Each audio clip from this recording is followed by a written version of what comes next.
এরপরে হচ্ছে খুশির সংবাদ হচ্ছে আমি চাই এই অভিযান চলুক, তার চুকবে না, ইতিহাসের সবচেয়ে বড় একটা মরণ কামড় দেবে। বাংলাদেশ আজকে যে কাজ করেছে আপনারা শুনলে অবাক হবেন। একদম মোদিকে বাংলাদেশ ভরে দিয়েছে। মোদির চক্ষুকে উপেক্ষা করে বাংলাদেশ একটি সুন্দর সিদ্ধান্ত নিয়েছে, আর সেটি হলো 15 বছরের অমীমাংসিত তিস্তা প্রকল্প চীনের হাতে তুলে দিলেন বাংলাদেশ।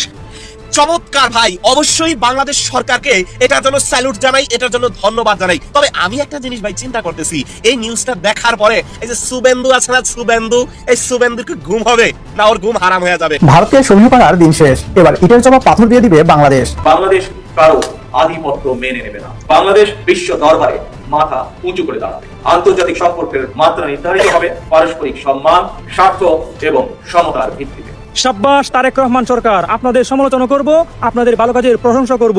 বাংলাদেশ তিস্তা পরিকল্পনা নিয়ে আর ভারতের দিকে তাকিয়ে থাকবে না, বরং বাংলাদেশ নিজস্ব উপায়ে সেটা সমাধান করবে। আমরা তো এমন সরকার চাই, অন্য দেশের গোলামি করবে না, বরং চোখে চোখ রেখে বন্ধুত্ব হিসাবে আমরা বাংলাদেশের সকল সমস্যা সমাধান করব। ও আইসা এমন জায়গায় পৌঁছে গেল, জলে জলে চারিদিকে পোড়া গন্ধ পাইতেছি, চারিদিকে পোড়া গন্ধ জ্বলতেছে, তো শুধু আরো জ্বলবেন সামনে। ভারতের কপালে এখন চিন্তার ভাঁজ। 33,000 কোটি টাকা ব্যয় হচ্ছে পদ্মা ব্যারেজ। ভারতকে বৃদ্ধাঙ্গুলি দেখিয়ে বিএনপি সরকার পদ্মা ব্যারেজের প্রকল্প হাতে নিয়েছে। বিএনপি সরকারকে ধন্যবাদ জানাই এমন সাহসিকতার জন্য। ক্ষমতায় যাওয়ার 2.5 মাসের মধ্যে এই ধরনের মেগা প্রকল্প হাতে নিয়েছে বিএনপি সরকার। ফারাক্কার ফাঁদ দিয়ে যে বাংলাদেশকে যুগের পর যুগ শুকিয়ে মেরেছে ভারত, সেই ভারতের বুকেই এবার কাঁপন ধরিয়ে দিয়েছে বাংলাদেশের এক মাস্টার স্ট্রোক। আসসালামু আলাইকুম প্রিয় দর্শক, নতুন একটি আপডেট ব্রেকিং নিউজে আপনাদের সবাইকে স্বাগতম। প্রিয় দর্শক, দেশ ও প্রবাস থেকে যে বাজারা আজকের এই তথ্যবহুল আলোচনা সমৃদ্ধ ভিডিওটিতে ক্লিক করেছেন, সবাইকে রিকোয়েস্ট করব ধৈর্য সহকারে না টেনে সম্পূর্ণ ভিডিওটি দেখবেন, কারণ আজকের এই ভিডিওটি সাজানো হয়েছে এমন কিছু গুরুত্বপূর্ণ তথ্যবহুল আলোচনা সমৃদ্ধ ভিডিও নিয়ে, যেই ভিডিওগুলো দেখলে আপনাদের গা শিউরে উঠবে, চোখ কপালে উঠতে বাধ্য হবে, আপনারা অবাক হয়ে যাবেন। প্রিয় দর্শক, এই ভিডিওটিতে সেই রহস্যটি জানতে হলে অবশ্যই সম্পূর্ণ ভিডিওটি দেখতে হবে, তাই সকলকে রিকোয়েস্ট করব ধৈর্য সহকারে সম্পূর্ণ ভিডিওটি দেখবেন। প্রিয় দর্শক, কথা না বাড়িয়ে চলুন একটি লাইক দিয়ে ভিডিওগুলোর বিস্তারিত আলোচনাগুলো শুনে আসি।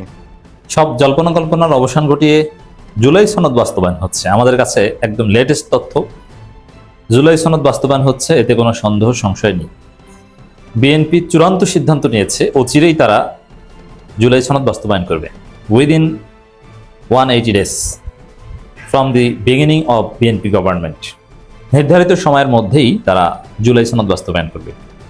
অতএব দর্শক, এই সুখবরটা গ্রহণ করুন যে জুলাই সনদ বাংলাদেশে বাস্তবায়িত হচ্ছে।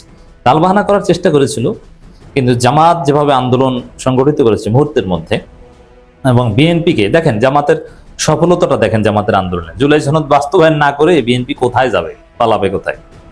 জামাতের সফলতাটা দেখেন যে কত বড় সফলতা। আপনারা তো দেখেছেন যে জামাত আন্দোলন করেছে, কোনো হরতাল অবরোধ করে নাই, তাহলে আন্দোলন সফল কিভাবে? হরতাল অবরোধ ছাড়া এমনিতে এরকম আন্দোলন যদি সকাল সন্ধ্যাও করে, তাতে তো সরকারের কিছু আসে যায় না, তাই না? হিসাব তো এটাই। সরকার তার খুশি হয়, যাক অ্যাটলিস্ট গণতন্ত্র আছে, বিরোধীরা আন্দোলন করতে পারে, এটা আমরা বিদেশিদেরকে দেখাতে পারি। কিন্তু না, জামাতের সফলতাটা আপনাদেরকে দেখাই, কত বড় সফলতা। জামাত সেমিনার করে, প্রচার প্রচারণা করে, বিক্ষোভ মিছিল করে বাংলাদেশের প্রত্যেকটা মানুষকে বিশ্বাস করাতে পেরেছে বিএনপি জুলাই সনদের সাথে প্রতারণা করছে। বিএনপি জুলাই সনদ বাস্তবায়ন করতে চায় না। আচ্ছা, দুইটা বিষয় জামাতের সফলতা দেখায়। ক্ষমতায় বিএনপি এসেছে যেভাবেই হোক, ডিপ স্টেটের মেকানিজমে হোক আর যেভাবেই হোক, কারচুপি করে হোক। বিএনপি যে চাঁদাবাজ, এই জিনিসটা জামাত বাংলাদেশের শতভাগ মানুষকে বিশ্বাস করাতে পেরেছে কি পারেনি? উত্তর হচ্ছে পেরেছে। জামাতের প্রচারণা যে কতটা শক্তিশালী দেখেন, এটা জামাতের অফিসিয়াল প্রচারণা না, পুরো জামাতের জনশক্তির প্রচারণা। বিএনপিকে চাঁদাবাজ মনে করে না এমন কোন লোক নাই। জাইমা রহমান হোক আর ডাক্তার জুবাইদা রহমান হোক, সেও মনে করে বিএনপি একটা চাঁদাবাজ সংগঠন।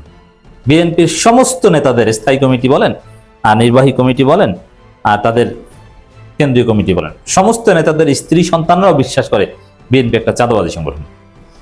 এই বিশ্বাসটা কিভাবে করানো গেছে? জামাত এই বিশ্বাস করাতে পেরেছে। জামাতের শক্তি কি বুঝতে পারছেন? যে তারেক রহমান জাইমা রহমানকেও বিশ্বাস করাতে পেরেছে যে বিএনপি চাঁদাবাজ। সেই জামাত এবার এই নির্বাচনের পর, বিএনপি ক্ষমতা আসার পর বিশ্বাস করাতে পেরেছে বিএনপি জুলাই সনদের সাথে প্রতারণা করছে, বিএনপি জুলাই সনদ বাস্তবায়ন করতে চায় না। এটা জামাতের আন্দোলনের সফলতা, এবং যার ফলে বিএনপি নানানভাবে বলার চেষ্টা করেছে, না না না, আমরা জুলাই সনদের বিরুদ্ধে নই, অমুক তমুক। যতই বলুক, মানুষ বিশ্বাস করেছে এটাই, যে বিএনপি জুলাই সনদের সাথে প্রতারণা করছে, বিএনপি জুলাই সনদের বিরুদ্ধে। এটা কায়েম হয়ে গিয়েছে বাংলাদেশে। তো দর্শক, এখন জামাত বিএনপিকে মাইনকে চিপায় ফেলেছে। অবশ্যই বিএনপি সবচেয়ে বড় মাইনকে চিপায় পড়েছে আন্তর্জাতিক রাজনীতিতে। ভারতের সাথে তাদের যে সম্পর্ক হওয়ার কথা ছিল তা হয়নি, বরং উল্টো পথে হাঁটছে। সম্পর্কের মারাত্মক অবনতি। ইউনূস আমলের চাইতেও ভারত তারেক খারাপ সম্পর্ক। আবার মার্কিন যুক্তরাষ্ট্র কিছু দিতে পারছে না, বিএনপি সরকার তাদের থেকে মুখ ফিরিয়ে নেওয়ার চেষ্টা করছে। বিএনপি যেভাবে চীনমুখী হচ্ছে, চীনের কাছ থেকে টাকা পয়সা চাচ্ছে এবং ইনভেস্টমেন্ট চাচ্ছে, এবং চীনকে বাংলাদেশের স্ট্র্যাটেজিক্যালি গুরুত্বপূর্ণ অনেক কর্মযজ্ঞ দিচ্ছে, যেমন তিস্তা প্রজেক্ট। আবার বাংলাদেশে পদ্মা ব্যারেজ করছে বিএনপি সরকার, এবং পুরো উত্তর অঞ্চলে বগুড়া বিমানবন্দর, আন্তর্জাতিক বিমানবন্দর, ওটাও বিএনপির, ওইটাও চীনের হাত ধরে করার সম্ভাবনা আছে। নীলফামারীতে বিমান ঘাঁটি, আবার উত্তরবঙ্গে 1000 শয্যা বিশিষ্ট বিরাট চাইনিজ হাসপাতাল, আরো অনেক কিছু। সেই শিলিগুড়ি করিডোর থেকে শুরু করে পুরো 7 সিস্টার্সকে চীন দিয়ে ঘিরে রাখবে বিএনপি সরকার, এমন একটা অবস্থা। এতেও ভারতের মাথা খারাপ। তো সব মিলিয়ে এই যেমন পদ্মা ব্যারেজ প্রকল্প, যেটা একনিকে অনুমোদন হয়েছে, যার সাথে কোনো না কোনোভাবে পাকিস্তান জড়িত এবং প্রচন্ডভাবে ভারতের জন্য বিব্রতকর একটা প্রজেক্ট। ভারতকে বিএনপি জিজ্ঞাসাই করেনি। এই পরিস্থিতিতে চীনের লোন টোন দরকার, বাজেট সাপোর্টারি অনেক কিছু দরকার। এগুলো যদি সামনের দিকে এগিয়ে যেতে হয়, তাহলে জামাতের কথা শোনা ছাড়া কোনো উপায় নেই। তো এই জায়গায় মাইনকে চিপা করে সহজেই জামাতের হাতে পায়ে ধরেছে বিএনপি সরকার। তাছাড়া জামাতের আন্দোলন তো আছে। সব মিলিয়ে এমন একটা অবস্থা জামাত তৈরি করেছে যে বিএনপি জুলাই সনদ নিয়ে আলাদা কোনো বিতর্কই সৃষ্টি করতে চাচ্ছে না। আমাদেরকে জানিয়ে দিয়েছে, ভাই আপনারা জানিয়ে দিন জাতিকে যে না, বিএনপি জুলাই সনদ বাস্তবায়ন করবে। তবে হ্যাঁ, এখনো কিছুটা একতলাপ আছে যে নোট অফ ডিসেন্ট গুলোর কি হবে, কিন্তু জুলাই সনদ যে বাস্তবায়ন করবে এটা বিএনপি একদম কনফার্ম করেছে, এতে কোনো সন্দেহ সংশয় নেই। কিন্তু তারপরেও বাস্তবায়ন করলে একটা মজার খেলা আছে। এখন বিএনপি সেই খেলা খেলছে। আমার আলোচনা এখন এইটাই দেখাবো। বিএনপি দেখছে যে জুলাই সনদ তো বাস্তবায়ন হচ্ছে, কিন্তু ক্রেডিট তো পাবে এখন জামাত, এনসিপি। কিভাবে? যে বিএনপি জুলাই সনদের বিরুদ্ধে অনেক কিছু বলেছে, এটা সংবিধান সম্মত না, গণভোট এটা অবৈধ, অমুক তমুক, ফ্যাক্টাম ভ্যালিড, নানান ব্যাখ্যা টাকা দিয়েছে, এবং গণভোটের প্রশ্নমালা আবার এটা কোর্টে নিয়ে গেছে, কত নাটক করেছে। মানে বিএনপির সংসদ শুরু হওয়ার পর বিএনপির পুরো কর্মযোগ্য জুলাই সনদের বিরুদ্ধে, এবং জামাত এনসিপি জুলাই সনদের পক্ষে রাজপথেও নেমেছে। এখন শেষ পর্যন্ত সেই জুলাই সনদ যদি বাস্তবায়ন হয়, তাহলে তো ক্রেডিটটা পায় জামাত এনসিপি। বিএনপিকে তো বাধ্য করেছে জামাত এনসিপি। বিএনপি তো জুলাই সনদের পক্ষে ছিল না, এবং জুলাই সনদের বিরুদ্ধে কটূক্তিও করেছে বিএনপি। তো এই জায়গায় বিএনপি চেষ্টা করছে বাংলাদেশের ইতিহাসে এরকম একটা মহা ঘটনা ঘটবে, জুলাই সনদ বাস্তবায়ন হবে, আর তার ক্রেডিটটা আমরা পাবো না, পাবে জামাত এনসিপি। ইতিহাস এভাবেই লেখা হবে যে বিএনপি জুলাই সনদ বাস্তবায়ন করতে চায়নি, বিএনপিকে চাপ দিয়ে আন্দোলন করে জামাত এনসিপি এটা আদায় করে নিয়েছে। যেমন 1996 সালে তত্ত্বাবধায়ক সরকার কায়েম হওয়া, এর ক্রেডিট কি বিএনপি নিতে পারে? পারে না। তত্ত্বাবধায়ক সরকার বিল সংসদে পাশ করেছে কিন্তু বিএনপি সরকার, কিন্তু তারপরও ক্রেডিট বিএনপি না। ক্রেডিট কে পায়? জামাত আওয়ামী লীগ। ইতিহাস এইভাবে লেখা হচ্ছে, জামাত আওয়ামী লীগ বিএনপিকে বাধ্য করে তত্ত্বাবধায়ক সরকার আদায় করে নিয়েছে, কিন্তু পাঁচটা কিন্তু করেছে বিএনপি সরকার, এবং সেই পার্লামেন্টে জামাত আওয়ামী লীগ ছিল না। অল্প কিছুদিনের জন্য বিএনপি ক্ষমতা এসে তত্ত্বাবধায়ক সরকার বিল পাশ করে তারপরে তারা বিদায় নিয়েছে। বিএনপি একা, পুরো বিএনপি একা তারা তত্ত্বাবধায়ক সরকার কায়েম করেছে, যেখানে জামাত আওয়ামী লীগ ছিলই না সংসদে, কিন্তু তারপরেও ক্রেডিট জামাত আওয়ামী লীগের।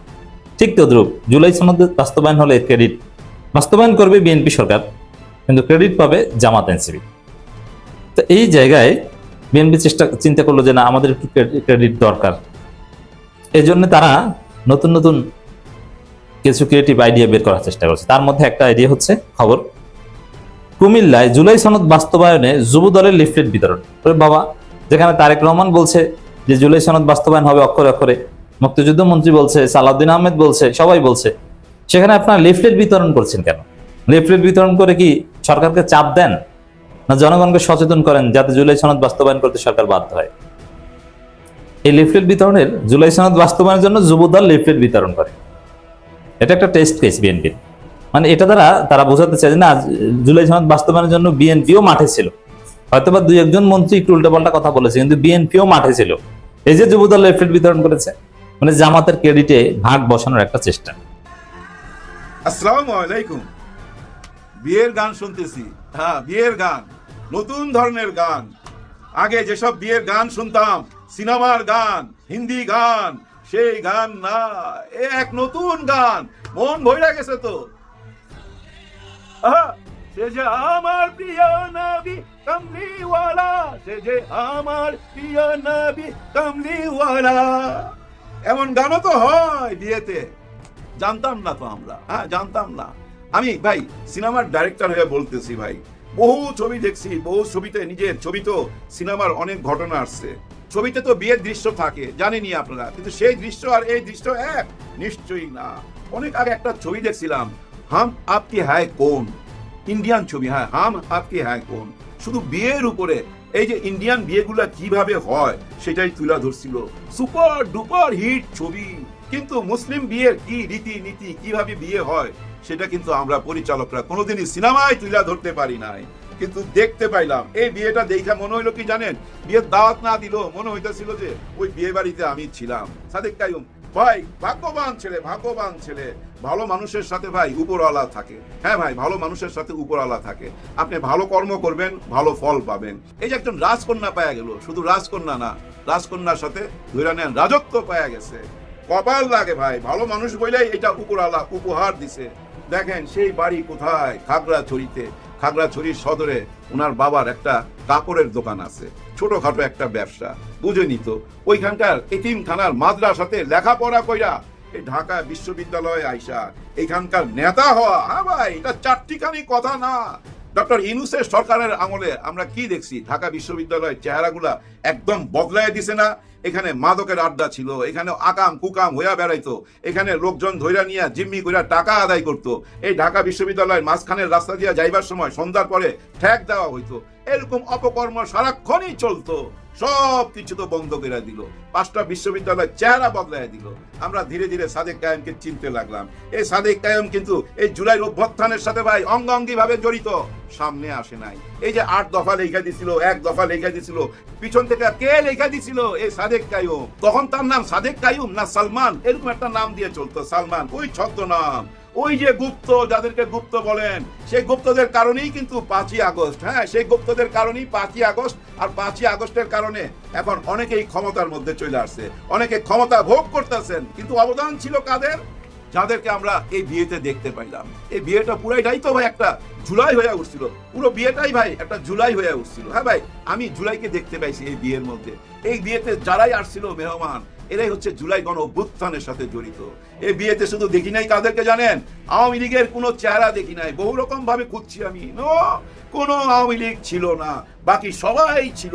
আমাদের ইশরাক সাহেবও গেছে ভাই, হ্যাঁ ওনাকেও দেখলাম, এবং বিএনপির আরো অনেক বড় বড় নেতারা গেছে। শুধু কি বিএনপির, বাংলাদেশে যত বড় বড় দল আছে ভাই, বাংলাদেশে যতগুলা দল আছে সবাই গেছে ভাই। ডক্টর শফিকুর রহমান স্যার গেছে, আল্লামা মামুনুল হক সাহেব গেছে, এবং দেখেন বাংলাদেশের যতগুলো এম্বাসি আছে এই এম্বাসির প্রতিনিধিরাও গেছে। সৌদি আরব থেকে সাদেক কায়েমকে একটা গিফট দেওয়া হয়েছিল, গাড়ি গিফট শোনা যাচ্ছে, সেটা উনি নেয়, বলছে যে এটা খরচ আমি চালাইতে পারুম না। হ্যাঁ কেন পারবে না, কারণ উনি ছাত্র।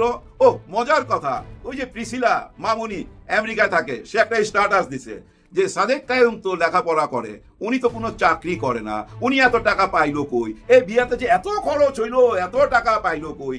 এই প্রশ্ন শুধু প্রিসিলা না, অনেক পত্রিকার মধ্যেও দেখলাম এই ধরনের প্রশ্ন চলে আসছে।